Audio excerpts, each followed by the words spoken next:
तीन आयत का हम मुताला करेंगे और देखेंगे कि इस साल में हम क्या खुदा के साथ अहद बिमा करते हैं और खुदा की आवाज इस साल में हमारे लिए बेहतरी का सबब बन सकती है।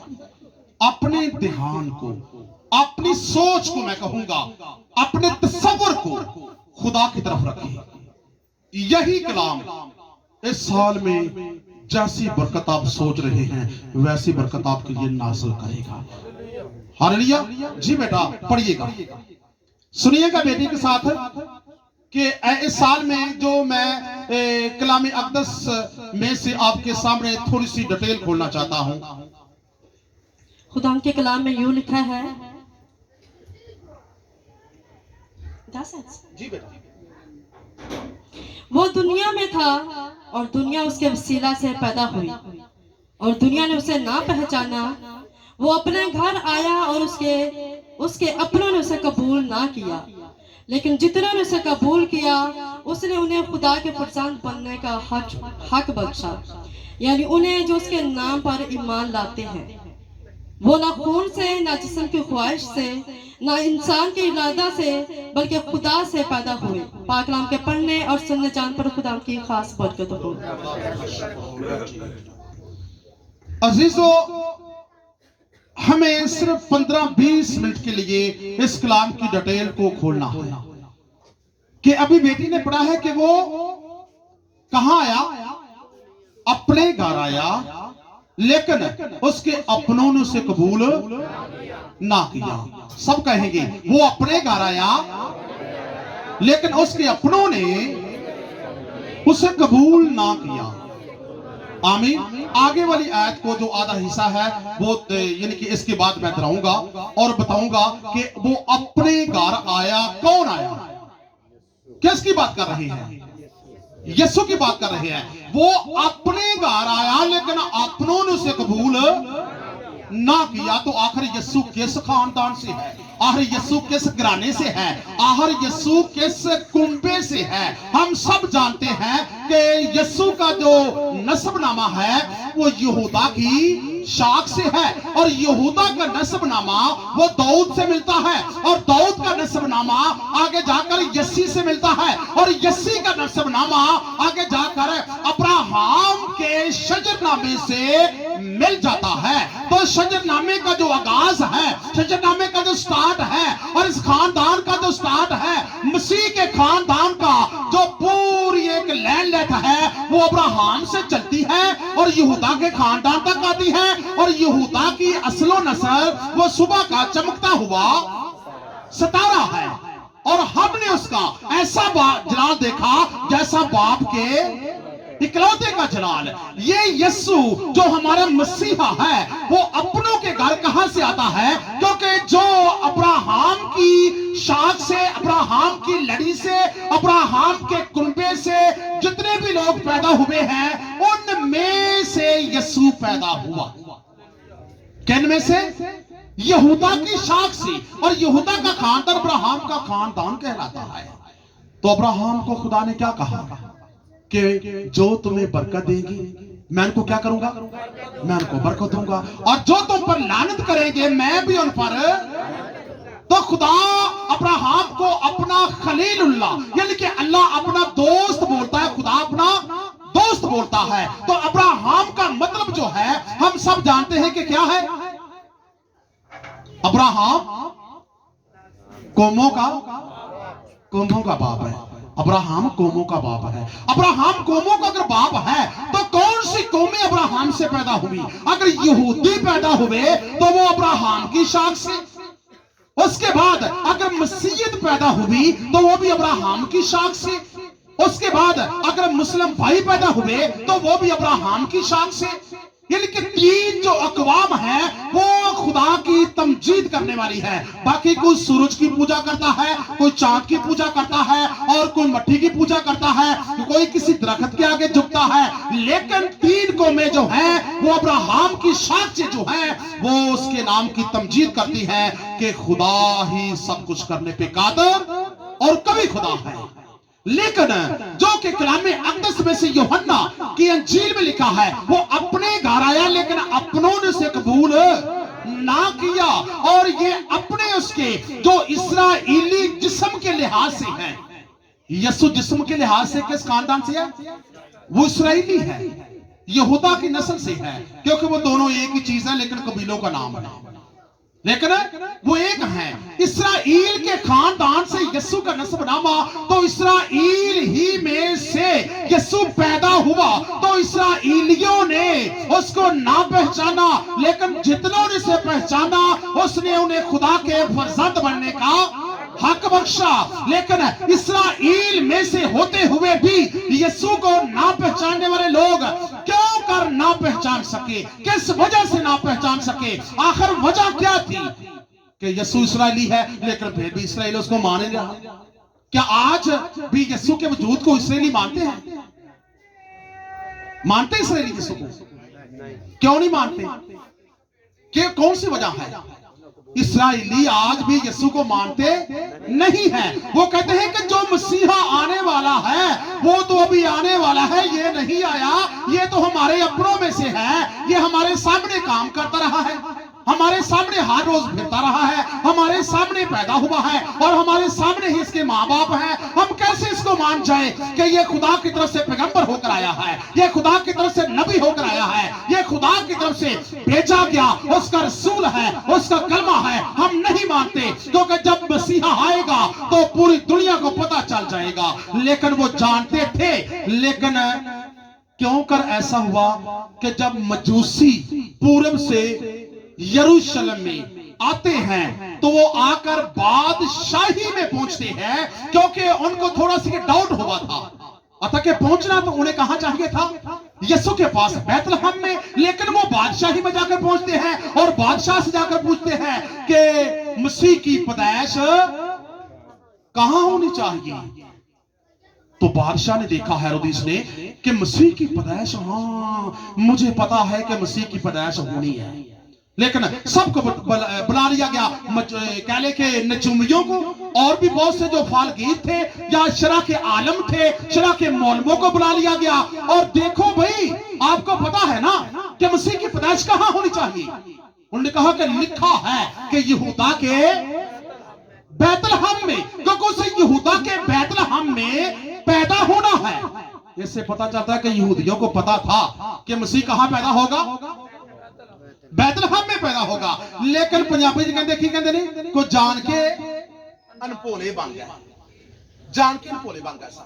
کیونکہ اگر وہ مسیح کے وجود کو قبول کرتے تھے تو ان کی اپنی پرسنالٹی کے اوپر اثر پڑتا تھا، ان کی ویلیو ختم ہوتی تھی. لیکن جو آواز پیچھے خدا نے اسرائیل کی سنی تھی، آپ استشنا اس کا 18 باب اس کی غالباً آپ 15 آیت کو پڑھ کر دیکھیں تو خدا کے سامنے اسرائیلی رونے لگے اور کہنے لگے کہ خداوندوں کے خدا، جب تو آتا ہے پہاڑ کے اوپر، تیری آواز سے ہرنیوں کے حمل گر جاتے ہیں، تیری آواز سے قادس کے بیابان ہل جاتے ہیں، تیری آواز سے جنگل بے برگ ہو جاتے ہیں، اور تیری آواز قادس کے بیابان کو چیر ڈالتی ہے، اور تیری آواز کے وسیلہ سے سمندر اپنی جگہ چھوڑ جاتا ہے. ہم تیری آواز سن نہیں سکتے، ہمارے ساتھ نرمی کے ساتھ پیش آ. کنہوں نے کہا؟ اسرائیلیوں نے کہا کہ تو وہ خدا ہے جب گرجتا ہے تو ہماری جان پہ بن جاتی ہے، جب تو اپنی آواز بلند کرتا ہے تو کوئی تور بھی ہلنے لگتا ہے، اور جب تو کوئی تور کے اوپر نزولی کا سبب بنتا ہے تو ہمارے زمین جو پاؤں کے نیچے سے کیا ہوتی ہے؟ ہلتی ہے، تھرتھراتی ہے، لرزان ہوتی ہے، جزرہ پیدا ہو جاتا ہے. ایسا خدا ہماری سمجھ سے باہر ہے. ایسے خدا کے ساتھ ہم کیسے بات کر سکیں؟ ہم تو انسان ہیں، ہم کمزور ہیں، ہم کمزوری ہونے کے ناطے ایسے خدا کے ساتھ بات کرنے سے قاصر ہیں، کیونکہ ہمیں معاف کر اور ہمارے ساتھ نرمی کے ساتھ پیش آیا کر. لیکن خدا ایسے کیوں کرتا تھا؟ خدا اس لیے کرتا تھا کیونکہ خدا شریعت میں کہہ چکا تھا کہ تم گناہ نہ کرنا. پھر بھی اسرائیلی کیا کرتے تھے؟ گناہ کرتے تھے، غلطیاں خطاؤں میں مبتلا ہوتے تھے. تو خدا اپنی دہشت، اپنا رعب دکھانے کے لیے ان کے اوپر اتنی طاقت کے ساتھ نازل ہوتا تھا. شاید یہ नहीं करते और हम गुनाह ना करें, लेकिन इंसान की जो खोपड़ी है वो हमेशा आपको पता है कि उल्टी होती है। उन्होंने गुनाह को तो ना छोड़ा, बल्कि ये कहा कि हमें हमसे नरमी के साथ बात किया कर, हमसे आपसे बात नहीं, हम हमारे साथ है, हम आपसे ऐसी बात नहीं कर सकते। तो खुदा ने देखा, ठीक है, मूसा ने वो बातें लोगों के व्यू लिए और जाकर पहाड़ के ऊपर खुदा को कह दिया कि खुदावन, इस्राएली लोग तेरे ऊंचा गरजने से डरते हैं, तेरे आसमान से जमीन पर उतरने से जब जमीन लरजती है तो वो कांप जाते हैं। वो कहते हैं कि हमारे साथ सख्त लहजे में बात ना कर, बल्कि नरमी के साथ बात कर। तो खुदा ने कहा, ऐ मूसा, तुम्हारे भाइयों में से मैं एक तेरे जैसा नबी बर्पा करूंगा, जो तुम्हारी आवाज सुनेगा, उसकी जुबान नरमी की जुबान होगी, उसका चलना आजी का चलना होगा, और वो हर दुखी नौ इंसान के लिए अपनी जान कुर्बान कर देगा, और तुम्हारे गमों को सुनेगा, तुम्हारे दुखों को सुनेगा, और तुम्हारी तकलीफों को सुनेगा, और तुम्हारी एप्लीकेशन को लेगा, और तुम्हारी आवाज बरकत में तब्दील कर देगा। किसने कहा? खुदा ने कहा, इस्राएलियों को कहा, मैसेज मूसा के थ्रू दिया, और मूसा ने आकर लोगों को कह दिया, ऐ इस्राएलियों, तुम्हारी आवाज सुन ली गई है और खुदा ने हाँ कर दी है। आज के बाद खुदा ऐसी लर्जिश के साथ आपसे बात नहीं करेगा, बल्कि हम में से एक ऐसा नबी बर्पा करेगा जो तमाम के दुख सुनेगा, वो मसीहा बनेगा, वो तुम्हारे गमों का इलाज करेगा, वो तुम्हारे अंधों को आंखें देगा, वो तुम्हारे मुर्दों को जिंदा करेगा, वो बीमारों को ठीक करेगा, और जिनके दिल में नरमी आलसी है वो उसके साथ रिलेटेड हो जाएंगी, और बरकत उनके लिए नाज़िल होगी, वो उस मसीहा के वसीला से होगी। हालेलुया। ये किसने आकर कह दिया? मूसा ने इस्राएलियों को कह दिया। इस्राएलियों ने आगे से क्या कहा? खुदावंद तेरा शुक्र है कि साडी सुन ली गई, और इस्राएलियों की आवाज सुन ली गई, और खुदा ने ऐद कर लिया कि मैं ऐसा नबी बर्पा करने वाला हूं। और वही नबी की पेशन गोई जिसाया कहने के पहले जो तुरैत है, कि तुरैत कह रही है कि ऐसा नबी इस्राएलियों ने कहा था कि ऐसा नबी हमें मिले, और आवाज सुन लेगी। उसके बाद सहीफे अंबिया जो कि नबियों के सहीफे हैं, उनमें से भी आवाज आई कि मैं यसी के तने से एक कौपल पैदा करूंगा, और मैं सुबह का चमकते हुए तारे को भेजूंगा जो तुम्हारी आवाज को सुनेगा। यानी कि सहीफे अंबिया और नबियों के सहीफों ने 1,44,000 पैगंबरों ने भी इस बात को अपने सहीफों में कह दिया कि खुदा आपके लिए एक मसीहा भेजने वाला है। और वो नबी कौन थे? वो भी इस्राएली थे। नबी कौन थे? वो भी इस्राएली थे। और सबसे पहले तुरैत ने कहा, उसके बाद जबूर ने कहा। जबूर पहला पढ़कर देखे तो वहां भी लिखा है कि मसीह के खिलाफ बहुत सी कौमें यानी कि सब बांधे हुए आ रही हैं, और मसीह के खिलाफ ग्रोह के ग्रोह हो जाएंगे, और वो दुखियारों का इलाज करेगा, लेकिन उसका यही भलाई करना ही दुश्मनी में तब्दील हो जाएगा। किसने कहा? जबूर ने कहा। दाऊद नबी ने कह दिया, जबूर ने भी गवाही दे दी, तुरैत ने भी गवाही दे दी, आगे सहीफे अंबिया ने भी गवाही दे दी, यानी कि नबियों के सहीफों ने भी। आगे आकर जब यीशु पैदा हुआ तो मजूसियों के थ्रू इस बात को वाज़ेह किया गया कि मसीह की पैदाइश बैतलहम में होनी चाहिए, क्योंकि जो के उस वक्त के इस्राएली लोग थे वो मसीह के अपने थे, क्योंकि मसीह भी इस्राएली था और इस्राएली भी मसीह ही की थी। जिस्म के लिहाज से क्या हम इस्राएली हैं? जिस्म के लिहाज से हम इस्राएली नहीं हैं। हम जिस्म के लिहाज से, आगे मैं थोड़ी सी इस बात के बाद बताऊंगा कि हम कौन हैं। कि मसीह इस्राएल से जब पैदा हुआ तो मजूसियों के वसीला से, और उन्होंने कहा कि बैतलहम में होनी चाहिए पैदाइश है, और बैतलहम में जब उसकी पैदाइश हुई तो वो पैदा हुआ, तो उसके बाद 8 दिन के बाद यीशु हैकल में पेश कर दिया गया। हैकल में शमाउल ने देखा, उसने कहा, ऐ खुदावंद मैंने तेरी निजात देख ली है, ये बहुतों के उठने का सबब और इस्राएल के लिए निजात का वसीला पैदा होगा। किसके लिए? इस्राएल के लिए। फिर भी आवाज इसराइल के लिए आई, क्योंकि इसराइल ने कहा था कि ऐसा नबी हमें दे जो हमारे साथ नरमी आजी के साथ पेश आए। और वो आकर नबूवत की रूह से शमौन ने कह दिया कि यह इसराइल के लिए निजात का वसीला बनेगा। तो यीशु पैदा हुआ, यानी कि बड़ा हुआ। जब कदो कामद खून गोश्त में बढ़ता चला गया, तो जैसे जैसे बड़ा हुआ तो उसके बाद वो बेशुमार मौजाद करता चला गया। उसने मुर्दों को जिंदा किया जो तौरात में लिखा था, उसने अंधों को आंखें दी जो ज़बूर में लिखा था, और उसने सहीफे अंबिया में जो लिखा है उसने बौद्धों को उठाने का सबब बना और बौद्धों के लिए निजात का सबब बना। लेकिन यही गम, यही दुख, यही तकलीफें इसराइलियों ने जब देखा और उनको तकलीफें होने लगी कि हम तो शरअ के मोल में है, लेकिन ये कहां से आ गया है कि हमारी पर्सनैलिटी में घाटा डालता है। कौन डालता है? मसीह डालता है, क्योंकि मसीह अपने जिस्म के लिहाज से इसराइली था। इसराइलियों को ये बात पसंद ना आई, क्योंकि इसराइली शरअ के मालूम थे, इसराइली तौरात को हिफ्ज करने वाले थे, और इसराइली जो थे वो कहले के कहन थे, और कहना को फरीसियों को सबको ये बात वाजिब नहीं हुई, क्योंकि वो तो शरीयत के लिहाज से ऊपर से तो बहुत अच्छे दिखते थे, लेकिन अंदर से वो गुनाह करते थे। और उनका गुनाह मसीह ने आकर उजागर करना शुरू कर दिया कि तुम सफेदी फिरी हुई क्या हो। किसने कहा? यीशु ने कहा कि तुम सफेदी फिरी हुई कपड़े हो, और ऊपर से तो ठीक है, लेकिन अंदर से नजासत और हड्डियों से और कूट मार से क्या तुम हो? भरे हुए हो। तो इसराइलियों को गुस्सा आया कि ना आया? उससे तो सच्चाई की तालीम को वाज़ेह किया ना, लेकिन ये बात इसराइली लोगों को बुरी लगी। अतः कि मसीह भी इसराइली था, लेकिन फिर भी वो बात बुरी लगी, क्योंकि उसके अपने थे, तो अपनों ने क्या किया? उसे कबूल इसीलिए ना किया क्योंकि वो सच्चाई की तालीम देता था, और सच्चाई की तालीम की वजह से उसके अपने, उसके इसराइल के नबी के बरखिलाफ हो गए।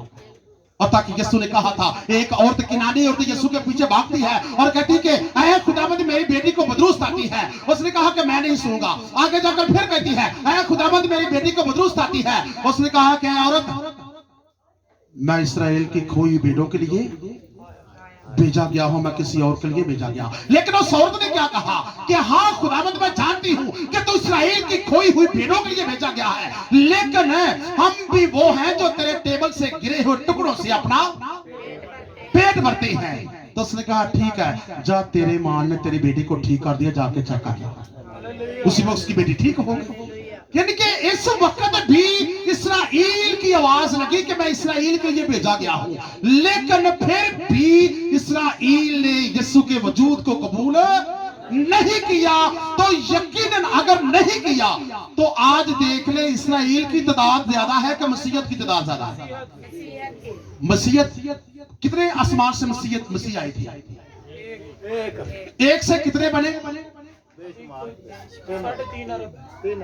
1 से 12 और 12 से 72 और 72 से 120, 120 से 500, 500 से 3000, 3000 से 5000, आगे तादाद बढ़ती की और 5 अरब के नजदीक सबसे ज्यादा मसीह हो चुके।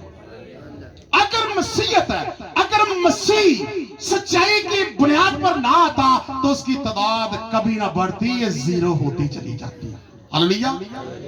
ये मसीह जो है कि अपनों के लिए आया, इसराइलियों के लिए आया, लेकिन इसराइलियों ने कबूल नहीं किया, इसलिए उनकी तादाद आज 1 अरब बामुश्किल है, लेकिन मसीह अरबों की तादाद में 1 करोड़ के नजदीक है उनकी तादाद। सॉरी, तो लेकिन ये मसीहत अरबों की तादाद में बढ़ते जा रहे हैं, क्योंकि आपको पता है कि सच्चाई छुपती नहीं बनावट के सुलूक से, क्या छुप जाती है। सच्चाई कभी नहीं छुपती, जितना मर्जी इसके ऊपर बाहर डाल लो ये सच्चाई उभरेगी। मैं कहता हूं कि ये सच्चाई जो है ये स्प्रिंग की मानद है, जितने लोग इसके ऊपर वजन डालेंगे ये सच्चाई उतना ही ज्यादा क्या लेगी? जंप लेगी, उतना ज्यादा उछलेगी। तो मसीहत के लिए जितने लोगों ने कुर्बानियां दी हैं और जितने लोगों ने मसीहत को तंगो दो किया है, वो तो आज नहीं, लेकिन मसीहत फिर भी आज है और क़यामत तक रहेगी और इसे कभी कोई मिटा नहीं सकता, क्योंकि मसीह दुनिया में इसलिए आया, लेकिन उसके अपनों ने इसे कबूल तो ना किया, जो जिस्म के लिहाज से थे, और वो महरूम रह गए हैं। और जो उसके लिए जो मसीह के बदल से निकलने वाली शफा है, वो कौन सी कौमें ले रही हैं? जितनों ने उसे, कौन कौमें शफा ले रही है? जितनों ने उसे कबूल किया, उसने उन्हें खुदा के फरजंद बनने का हक बख्शा। जितनों में हम हैं, जितनों में तमाम कौमें हैं, जितनों में दुखी हैं, जितनों में बेकार लोग हैं, जितनों में हर तरह का गुनाह करने वाला, हर तरह का बुराई करने वाला, हर तरह का बुरे से बुरा काम करने वाला शख्स शामिल है। पौलुस ने क्या कहा? ना कोई यहूदी रहा, ना कोई यूनानी रहा, ना कोई मर्द रहा, ना कोई औरत रही, ना कोई गुनहगार रहा, यानी कि कोई भी नहीं, बल्कि सब मिलकर एक मसीह में होकर क्या बन गए? मसीह कहलाने लगे। हालेलुया। यानी कि जितनों में हम जितने भी हैं, ये हम उसमें हैं, क्योंकि खुदा ने कहा कि मैं अपने बेटे की शादी करने लगा हूं, और जाओ मेरे अपनों को जाकर बुला लो, और उनको संदेश भेज दिए, उनको लेटर भेज दीजिए कि मेरे अपनों को संदेशा जाकर दे दो, ताकि वो जल्दी से मेरे बेटे की शादी में क्या करें? आए, शामिल हो जाए। वो इनवाइटेड है, वो आए, क्योंकि मैंने अपनों को बुलाया है। लेकिन जो गांधी सी, ਜਿਹੜੇ ਬੁਲਾਉਣ ਵਾਲੇ ਸੀ, ਨਬੀ ਸੀ, ਪੈਗੰਬਰ ਸੀ, ਰਸੂਲ ਸੀ, ਇਲਹਾਮ ਨੂੰ ਸੁਣਾਉਣ ਵਾਲੇ ਸੀ, ਉਹ ਜਾ ਕੇ ਇਸرائیਲੀਆਂ ਕੋਲ, ਆਪਦਿਆਂ ਦੇ ਕੋਲ ਔਰ ਖੁਦਾ ਦੇ ਨਜ਼ਦੀਕੀਆਂ ਕੋਲ ਗਏ ਤੇ ਉਹਨਾਂ ਕੋ ਕੀ ਆਖਿਆ? ਭਾਈ ਸਾਡੇ ਕੋਲ ਟਾਈਮ ਨਹੀਂ ਹੈਗਾ, ਅਸੀਂ ਜਾ ਕੇ ਪੱਠੇ ਬਣਾਉਣੇ ਨੇ। ਭਾਈ ਸਾਡੇ ਕੋਲ ਟਾਈਮ ਨਹੀਂ ਹੈਗਾ, ਸਾਡੀਆਂ ਨੌਕਰੀਆਂ ਖਰਾਬ ਹੁੰਦੀਆਂ ਨੇ। ਭਾਈ ਸਾਡੇ ਕੋਲ ਟਾਈਮ नहीं ਹੈਗਾ, ਸਾਡੇ ਬੱਚੇ ਭੁੱਖੇ ਬੈਠੇ ਦਿਹਾੜੀ जाना है। यानी कि मुख्तलिफ व्यू उन लोगों ने दिए। कहा कि हम जानते हैं कौन सा मसीहा है, हम खुद आयत बात के लिए कायल हैं, हमारी शरीयत में लिखा है ऐसे है, वैसे है, वो है, ये है, लेकिन अपने शादी में शामिल नहीं हुए। तो जाकर शिकायत की क्या है? खुदावंद इनवाइटेड लोग शादी में दाखिल नहीं हो रहे, वो बुलाने से भी आ नहीं रहे। तो खुदा ने कहा कि जाओ। कहां जाओ? बाजारों में, कूचों में, मोड़ों में, रास्तों में, हर तरह के बुरे अड्डे पे जाकर ऐसे बुरे लोगों को बुलाकर ले आओ, जो कि कलाम अक़दस में पौलुस रसूल ने कहा कि खुदा ने किन को चुन लिया? रद्द किए हुओं को, गुनहगारों को और बेवजूदों को, जिनके हरामकारों को, शराबियों को, और हर तरह का गुनाह करने वालों को, हर तरह की बुराई करने वालों को, हर तरह का बुरे से बुरा काम करने वाले को जब बुला के क्या करो? ले आओ, ताकि मेरी शादी की महफिल मेहमानों से भर जाए। तो खुदा ने अपने बेटे की शादी की जो महफिल है, किन लोगों से भरी है?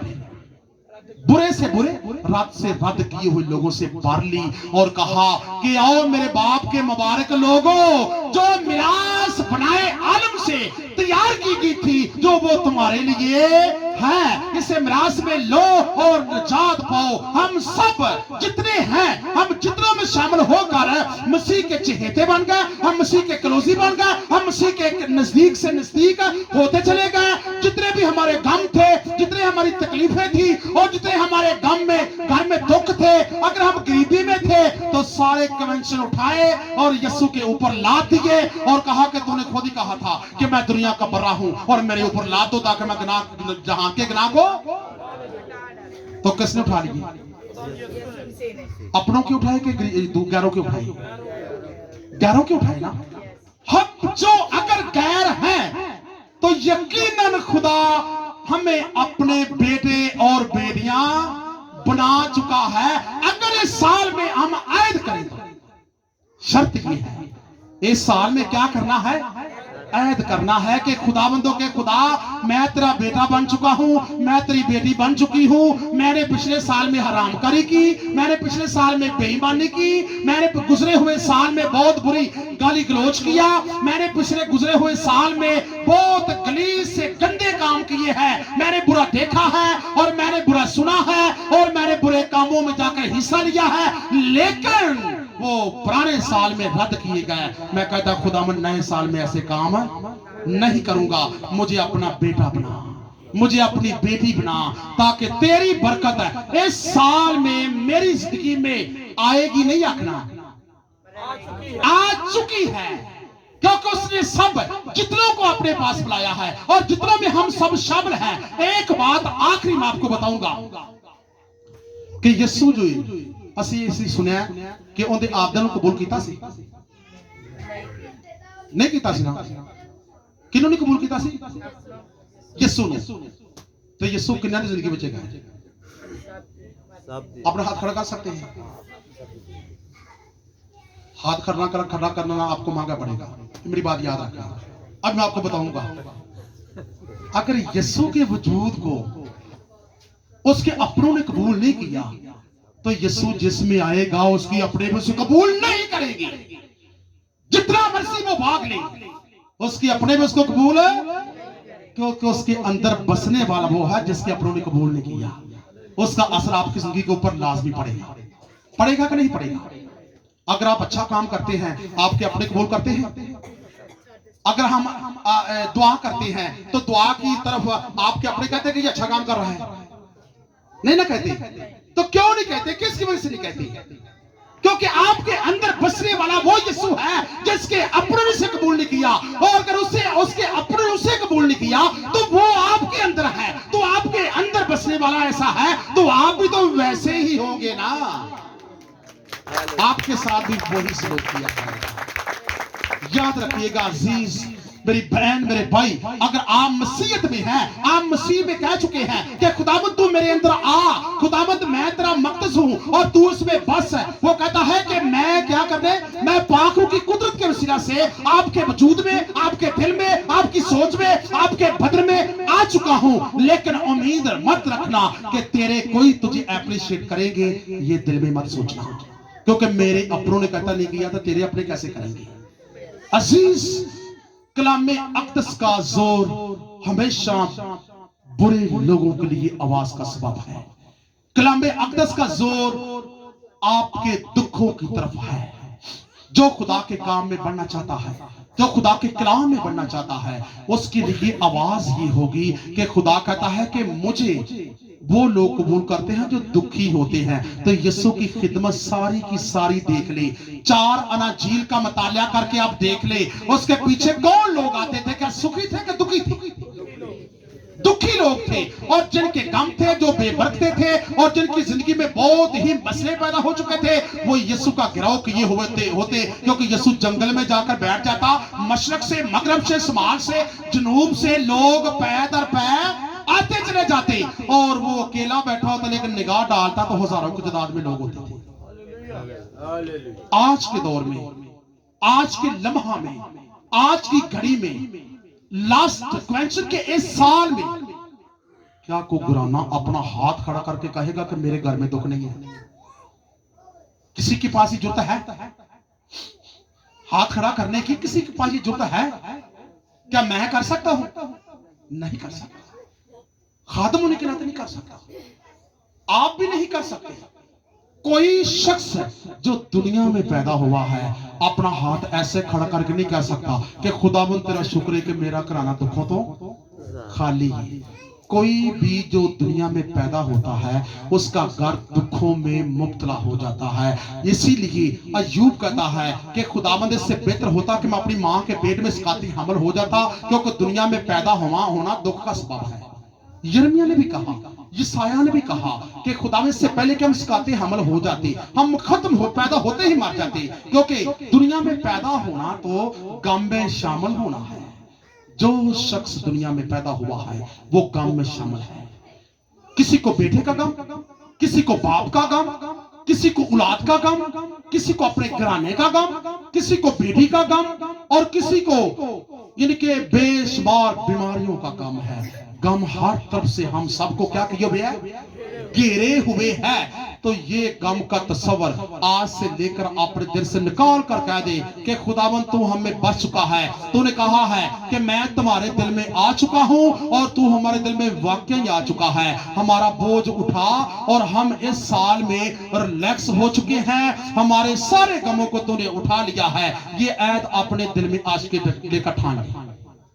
जैसे भी आप बरकत चाहते हैं, अगर आपका जिस्म रिलैक्स नहीं है तो कहते कि खुदावंद इस साल मैं तो रिलैक्स हूं, क्योंकि तू आ चुका है और तेरे आने से हमने बरकत हासिल कर ली है। ये ऐद अपने दिल में कर ले। किसकी औलाद नहीं है वो भी दिल में ठान ले कि इस साल मैं औलाद रिसीव कर चुका हूं। ये ना कहे कि करूंगा, गा नहीं है। अभी भाई को कहूंगा, भाई शौकत खड़ी हो जाएंगी। अभी मुझे याद आया, जिस वक्त आप उधर अपने गांव में थे तो आपके पास पैसे थे? मैंने क्या कहा कि आपको पैसे मिलेंगे कि मिल चुके हैं? तो आपको पैसे मिले? आप नहीं, मैंने कहा शाम से पहले आपको पैसे मिल चुके हैं। शाम तो पहले तानू पैसे मिल जाएंगे। हाँ जी, शाम 5 बजे मेरे पैसे मिले ने और घर मेरे बंदा दे के गया, तुसी 500 कैश मिल हाँ जी, हालेलुया, पाक के जोरदार तारीफ जाइएगा। थैंक यू भाई, बैठ जाओ, खुदा आपके साथ हो। कहने का मकसद है कि एडवांस में आवाज लगाई, कह दे कि हमारा काम हो चुका है। ये क्या, ये साल में मुकम्मल हो गया है। ये लेकिन होगा नहीं, मैं बार बार रिपीट कर रहा हूं कि साल में आपने ऐद करना है कि खुदावंद मैंने जो दिल में रखा है ये मेरा पूरा हो चुका है, तूने कर दिया है और मैं बिल्कुल ठीक हूं। और जो भी मैंने दिल में ठानी है, तू जानता या मैं जानता, दूसरा कोई नहीं जानता, क्योंकि तू अपनों के घर आया तो ना कबूल किया, लेकिन जितनों ने कबूल किया, यानी कि हम जितनों में हैं, हम बेशुमार गुनाहों में हैं और तू गुनहगारों के लिए आया, तो गुनहगार हम होने के नाते अपना काम तुझ पे डालते हैं और इस साल में हम रिलैक्स है, तू जाने तेरा काम जाने। हालिया ये ऐद कर ले, आंखें बंद कर ले, खुदा की हुजूर में इस ऐद को उठाने, ये अपने दिल में कसरत करें इसी सरगर्मी में दिलो जान से, क्योंकि जो गम दुख तकलीफें हैं वो सिर्फ हमारे गुनाह की वजह से है। अपने दिल के आगे ये बहुत बड़ी दीवार खड़ी कर दे, कह दे कि खुदावंद से लेकर मैं गुनाह नहीं करूंगा, नहीं करूंगी, खुदावंद ऐसे काम मैं नहीं करूंगा, नहीं करूंगी, क्योंकि गुनाह की वजह से मेरे लिए नशीब फराज पैदा हो रहा है। सब दुआ करें, जितने भी बहन भाई हैं अपने दिल में ठाने कि खुदावंद मेरा घर रिलैक्स हो चुका है। अगर तस्वीरों में था तो मेरा घर आज से लेकर आजाद है। मुझे पता है कि यीशु ने नए साल में नया मैसेज मुझे दे दिया है। और बहनें कहें कि जिनकी औलाद नहीं, कहें कि खुदावंद है इस साल हमने औलाद रिसीव कर ली है, इस साल हमें तो औलाद की बरकत दे चुका है। जिनके दर्द है, पेन है, वो भी कहे कि खुदावंद इस साल हमने अपने जिस्म से, दर्दों से, पेन से आजादी हासिल कर ली है, तेरा शुक्र हो गया, हम आजाद हो चुके हैं। और जिसके घर में तस्वीरें हैं, बुजुर्ग पीछे नहीं छोड़ती, जिस्मों के ऊपर काबज हैं, वो भी कहे कि खुदावंद तेरा शुक्र हो कि साल हमने बुरी तस्वीरों से आजादी हासिल कर ली है। तो खुदा कहता है कि एडवांस में आवाज लगा तो तेरे लिए हो चुका है। अगर जिसके घर का मसला है, घर का मैटर चल रहा है, वो भी कहे कि खुदावंद तेरा शुक्र हो कि मेरा घर रिलैक्स हो चुका है, ये साल मेरे लिए बरकतों का साल बन चुका है। हालेलुया, सब दुआ करें, क्योंकि ये दुआ के मौके बार बार हमें नहीं मिलते। सब दुआ कीजिए, क्योंकि खुदावंद आपको इसलिए यहां बुलाता है कि आप दुआ में ठहरे, अपने पिछले गमों को भुला दे, अपने पीछे वाले गुनाहों को भुला दे जो पिछले साल किए हैं। इस नए साल का नया आगाज पाकीज़गी के